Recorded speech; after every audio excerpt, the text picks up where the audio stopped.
Nas 3 últimas semanas, o assunto da mídia nacional tem sido a prisão em segunda instância, o julgamento do STF, que começou na última semana de outubro e terminou na semana próxima passada, sobre o tema, e a PEC 410, que está na Comissão de Constituição e Justiça do Senado. Como nós estamos gravando este vídeo hoje, no dia 15 de novembro, eu gostaria de começar com o refrão do hino da proclamação da República. Liberdade, liberdade, abre as asas sobre nós. Então eu vou colocar aqui, deixa eu dar uma olhada aqui para a tela. Liberdade, liberdade, abre as asas sobre nós, nas ondas da tempestade, alcançamos tua voz.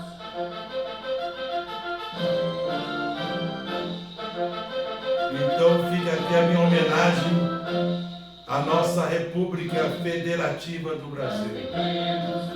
Então, depois desse refrãozinho, vamos ao assunto que interessa, que foi o julgamento da prisão de segunda instância pelo STF. Muito se falou, algumas pessoas falam na intervenção das Forças Armadas, que o artigo 142 da CF assim o permitiria. Outros já falam em fechamento do Congresso, no novo AI-5, como nos moldes do regime militar na década de 60, e na realidade são múltiplas opiniões a respeito. Foi uma votação, primeiro, que eu acho que o presidente do Supremo Tribunal Federal, seu Dias Toffoli, em qualquer tribunal sério do mundo, ele teria que ser posto sob suspeição, porque ele foi advogado de um partido que tem um detento, porque para mim ele ainda está preso. Ele foi solto, ele não está atrás das grades, mas ele está definitivamente preso, sabe? Preso à execração e à ignomínia. A coisa foi tão complicada que, como eles não... diante da impossibilidade de se provar a inocência, que se mude o entendimento da lei. Então vamos ao julgamento do STF. É muito interessante, eu vou só pegar aqui no computador, que eu tinha deixado aqui um texto para poder seguir. Em 10 anos, os últimos 10 anos, o STF, durante 4 vezes, ele mudou o entendimento sobre a prisão em segunda instância. A primeira vez, até 2009, podia prender já em segunda instância. De 2009 até 2016, mudou o entendimento. Em 2009 mudou. Não pode prender. De 2016 até esse julgamento agora que findou-se na primeira semana de novembro, podia prender. Agora não pode novamente. Então, quer dizer, isso cria não só uma instabilidade jurídica, mas também uma instabilidade política, uma instabilidade econômica. Qual grande mega investidor, qual grande multinacional vai investir num país que em 10 anos o entendimento sobre um assunto de relevância muda 4 vezes? Alguns articulistas, alguns juristas, alguns órgãos de imprensa, assim, de uma matiz mais à direita, defendem uma intervenção, digamos assim, no STF, baseada no artigo 142, que diz que as Forças Armadas, elas são uma instituição que está para defender os poderes, sabe, a boa organização, o bom andamento dos poderes da República. Eu acho que isso não tem base legal, é uma coisa muito tênue e não é possível, na minha opinião pessoal. O artigo 1º da Constituição, no seu parágrafo único, diz que todo o poder emana do povo, que o exerce através dos seus representantes ou diretamente. Então, a democracia, a vontade deveria ao menos representar a vontade popular, a vontade do povo. Mas o que ocorre no Brasil? As pessoas têm maneira de falar instituições democráticas, os estames democráticos. Não é a instituição que é democrática. Na Coreia do Norte tem eleição para presidente. Na Venezuela tem eleição para presidente. Em Cuba tem um parlamento. Mas é democrático? É a pragmática, é a ação política diária que torna democrática a instituição. Então, eu acredito que a decisão do STF não representou a vontade popular. E a gente chegou ao absurdo de ver o ministro falando que o STF não pode ceder à manifestação, não pode ceder à pressão, aos movimentos sociais. Como? Os movimentos sociais, a vontade do povo, eles estão lá para fazerem valer a vontade do povo. Eles são empregados do povo brasileiro.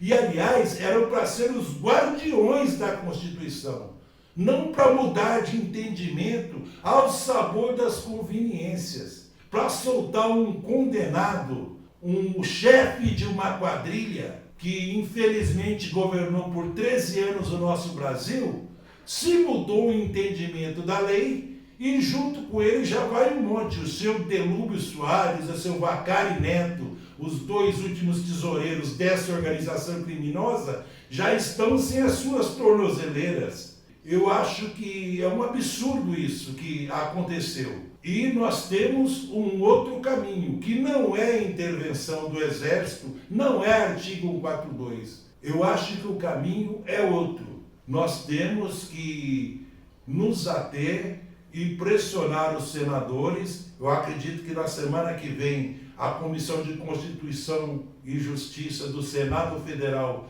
vai aprovar o relatório final da PEC 410, a PEC da prisão em segunda instância, e vai para o plenário, para que ela passe, para que ela seja aprovada. Até no voto do senhor Dias Toffoli, ele diz que quem teria que regulamentar o artigo 283 do CPP, do Código de Processo Penal, seria o Congresso. Então é um dever do Congresso. Eu acho até interessante, ele no próprio discurso ele diz que é do Congresso. Mas o que eles estavam fazendo? É meio complicado. O Brasil é um país meio nonsense. Vamos ver a questão da prisão de segunda instância no mundo. Em quase todo o mundo civilizado, em mais de 190 países da ONU, a prisão já vale na segunda instância. Nos Estados Unidos, em 90% dos casos, já é em primeira instância. Porque normalmente o culpado já faz acordo, lá tudo é decidido pelo júri, faz acordo na primeira instância e já sai cumprindo pena. Poucos recorrem, menos de 10%. Agora vamos ver aqui as instâncias. O juiz natural, um juiz julga, é culpado. Daí vai-se para a segunda instância, onde o Tribunal Federal Regional, com 3 desembargadores, julga, é culpado. Não pode prender ainda? Tem que esperar até a última instância? É o princípio da ampla defesa ou é o princípio da impunidade daqueles que podem pagar advogado para protelar ad infinitum? Aonde que nós chegamos? Então, do jeito que está lá hoje, agora valendo esse princípio da ampla defesa ou da ampla impunidade dos que têm poder econômico para pagar bons advogados e arrastar o processo por anos até a extinção ou até a prescrição, tá? Nós vamos viver uma situação sui generis. Voltamos ao tempo em que cadeia é para preto, pobre e puta. Desculpem o baixo calão, porque quem tem dinheiro, o corrupto, que tem milhões para pagar os seus advogados, vai protelar, vai entrar com os embargos dos embargos, os recursos dos recursos, até prescrever.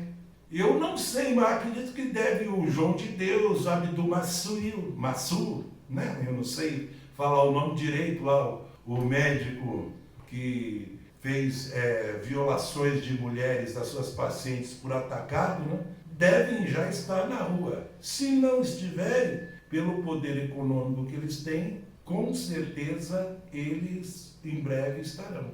As vossas excelências, os meretríssimos juízes do Supremo Tribunal Federal, eu acho que nesse tipo de votação eles advogam até em causa própria, porque nós temos aí um presidente do tribunal que recebe uma mesada de mais de R$100 mil, isso não está bem explicado. O ministro Gilmar Mendes tem o nome citado na Lava Jato, que numa entrevista que eu vi há pouco tempo na imprensa, ele já começou a usar um jargão, já dizendo que lado que ele está, de vaza a jato. E uma entrevista de 2016, ele falava, ninguém esperava que a Lava Jato ia chegar onde chegou. O PT roubou tanto que tem dinheiro para ganhar trocentas eleições. Ele mudou o voto de 2016 para agora, mudou o entendimento. Mas a Constituição é a mesma. O artigo 283 do CPP é o mesmo. Ninguém será preso senão em flagrante delito ou por ordem da autoridade, após condenado com sentença transitada e julgado. É justamente aí que está o problema. Então a PEC 410 vem para pacificar isso. E não vai ser vitória. Eu acredito que nós temos que ficar em vigilância constante, porque até ser aprovada essa PEC e ela se tornar parte da Constituição, pacificando essa questão da prisão de segunda instância, os grandes bandidos vão estar fora, vão estar em liberdade e talvez querendo concorrer às eleições. Mas graças a Deus o povo brasileiro está acordando e a gente vê por trás da notícia que foi veiculada, o pouco que foi veiculado sobre a peregrinação do Lula Arápio pelo Nordeste, a média de público foi pífia, de em torno de 3, 4, em alguns lugares 5 mil pessoas. Então enganaram o seu Lula, a dona Grace enganou, falou, o povo acha que você foi condenado inocente, ele saiu pensando que ia ser ungido, ia cair nos braços do povo, mas o povo brasileiro está acordando, graças a Deus.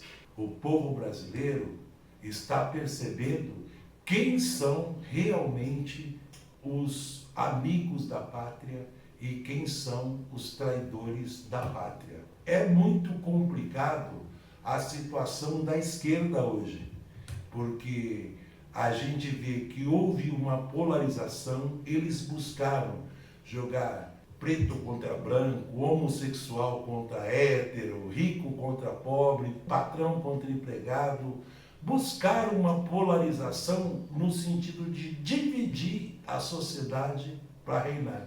Mas eles não contavam com a Lava Jato, eles não contavam com a indignação, eles não sabiam, eles não contavam que o gigante ia acordar. E como já disse uma vez Tancredo Neves, a revolta é a mais bela forma de expressão de um povo. E o povo brasileiro não está mais se conformando com o abuso das autoridades. É preciso que isso chegue também aos municípios. É preciso, a gente ver a dificuldade do presidente passar medidas, reformas essenciais para o desenvolvimento e progresso com o Congresso dominado pelo Centrão, acostumado na cultura do toma lá, da cá, da política bandida. Então é preciso, nas próximas eleições, já em 2020, não só escolher o melhor prefeito ou o menos pior, mas também o poder legislativo, vereadores que fiscalizem, deputados, senadores que realmente estejam lá para representar a vontade da maioria. A Constituição, no seu artigo 1º, inciso, se não me falha a memória, 62, diz que ninguém será considerado culpado até o processo transitar e julgado. Não diz que ninguém será preso. A lei diz que a pessoa é presa em flagrante delito ou por ordem judicial, ou seja, já na primeira instância. Então, acho que tem que ter se modernizar o CPP, porque esse princípio da ampla defesa, ele resvala, ele beira, ou quando não, ele transpõe o limite da impunidade. E o Brasil já está cansado de impunidade.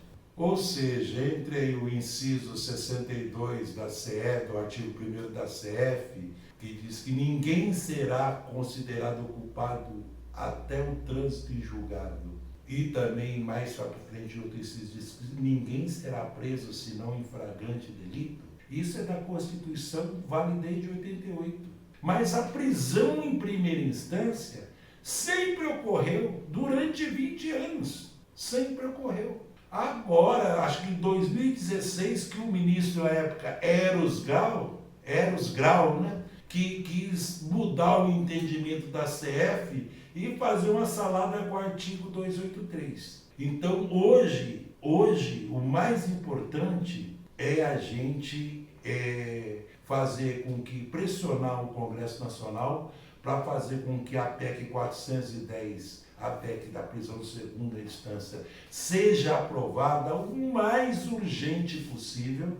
Eu acredito que tem que ser rápido, porque daqui 6 meses, do jeito que é o vai da valsa lá no Supremo Tribunal Federal, as vossas excelências vão mudar o entendimento de novo. Falar, bom, já soltamos bandido de estimação, agora vamos voltar ao que era. Que insegurança jurídica, mudar de entendimento 4 vezes. O seu Gilmar Mendes, o meretríssimo ministro do Supremo Tribunal, Gilmar Mendes, em 2016 defendeu ferrenhamente a prisão já em segunda instância. Agora mudou o entendimento, mas a CF é a mesma, o artigo 283 é o mesmo.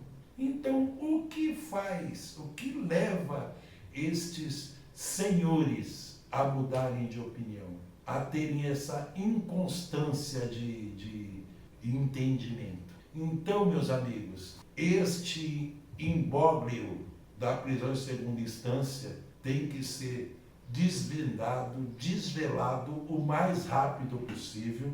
Nós temos que pressionar o Congresso Nacional, os senadores, para aprovar o mais rápido possível. Estou sendo até repetitivo, a PEC 410 da prisão em segunda instância. A semana que vem já vota o relatório final e nós precisamos continuar sempre com a guarda levantada e com a guaiaca moral cheia. Para terminar, eu gostaria de pedir para vocês que estão vendo esse vídeo, os que não são inscritos, que se inscrevessem no canal, que ativassem o sininho das notificações, deixassem o joinha para ajudar a gente aí, gratidão. E eu gostaria de terminar dizendo para vocês que a paz que nós almejamos, ela virá da nossa luta e eterna vigilância, e que o progresso só virá com a ordem. Então, a nossa bandeira, o lema positivista da nossa bandeira, ordem e progresso. Porque sem ordem não há de haver progresso. E eu termino com a frase de Winston Churchill, o premier britânico na Segunda Guerra, quando os alemães estavam assim, vencendo a guerra. Eu termino com a frase dele: tenho certeza, esquerdistas, socialistas, globalistas, inimigos da pátria, inimigos da família, inimigos da moral e dos bons costumes, inimigos do mérito, do esforço, da livre iniciativa. Para vocês, eu vou deixar a frase de Winston Churchill: nós nunca nos renderemos. Muito obrigado, gratidão.